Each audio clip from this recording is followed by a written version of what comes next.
Hola, buenas tardes. Hoy estamos en la entrevista y vamos a estar entrevistando al señor Poe.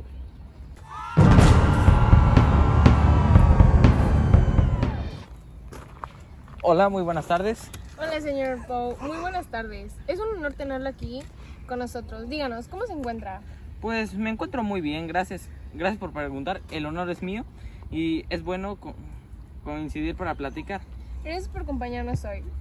Hoy tenemos un tema sobre su famoso cuento El gato negro, así como sobre la literatura norteamericana de su época y algunos aspectos de su vida personal. ¿Le parece bien? Sí, claro, está muy bien. Me gustaría participar en esta conversación. Bueno, señor Poe, ahora hablaremos de su obra El gato negro. Quiero iniciar con unas preguntas. Díganos, ¿cómo surgió la idea de incluir un gato negro como protagonista en la historia? ¿Podría darnos un resumen breve sobre la trama? Claro, la historia sigue a un hombre que a través de su amor y eventual odio hacia un gato negro revela su descenso a la locura y la violencia. En cuanto a la elección del gato negro, siempre me han atraído los símbolos de lo siniestro y lo inevitable en muchas culturas.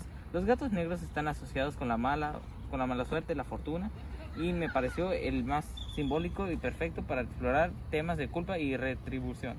¡Qué interesante! ¿Tenía algún significado personal para usted? ¿Considera que el narrador es un héroe o un villano en esta historia? ¿O es simplemente una víctima de sus propias obsesiones? Diría que el narrador no es un héroe ni es un villano en el sentido tradicional. Es un hombre atormentado, atrapado entre su naturaleza violenta y su conciencia. No es una víctima de su entorno, sino de su propia psique y debilidades. Mi objetivo es mostrar cómo las observaciones y las emociones negativas pueden consumirnos por completo si las dejamos crecer sin control. En El gato negro usted explora el tema de la violencia y la culpa. ¿Qué mensaje intenta transmitir acerca de la naturaleza humana? Creo que el cuento muestra cómo la culpa y la violencia están profundamente entrelazadas en la naturaleza humana. Cuando actuamos en contra de nuestros actos y principios, inevitablemente nos enfrentamos a una forma de castigo, incluso si intentamos negarlo. En este caso, el narrador es castigado por su propia culpa, que se convierte en un peso insoportable. Muchos de sus cuentos, como El gato negro, también exploran la locura. ¿Qué piensa usted sobre la relación entre el miedo y la locura en la mente humana? El miedo especialmente proviene de dentro de nosotros.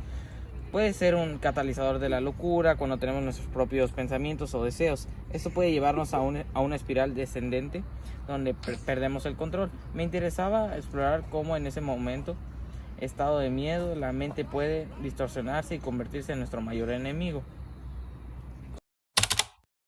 Hablemos ahora de la literatura de su época.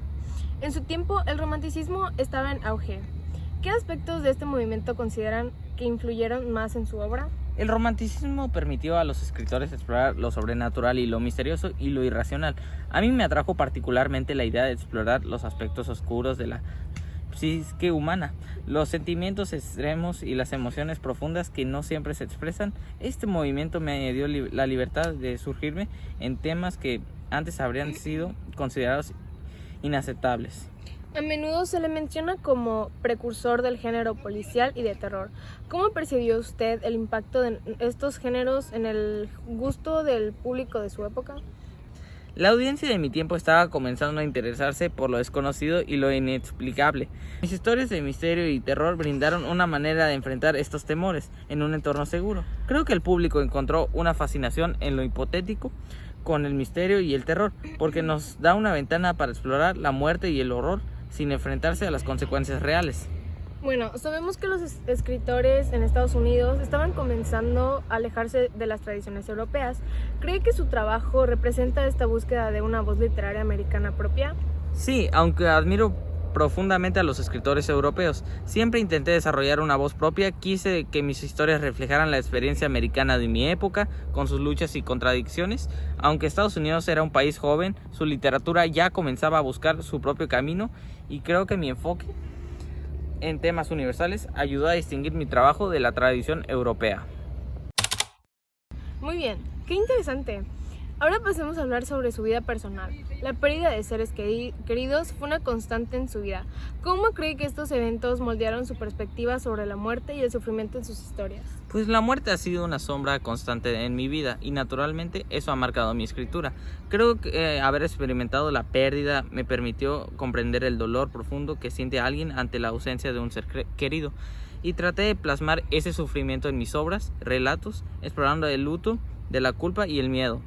¿Considera que su relación difícil con su padre adoptivo, John Allan, impactó en su visión de temas como el rechazo o la soledad en sus cuentos?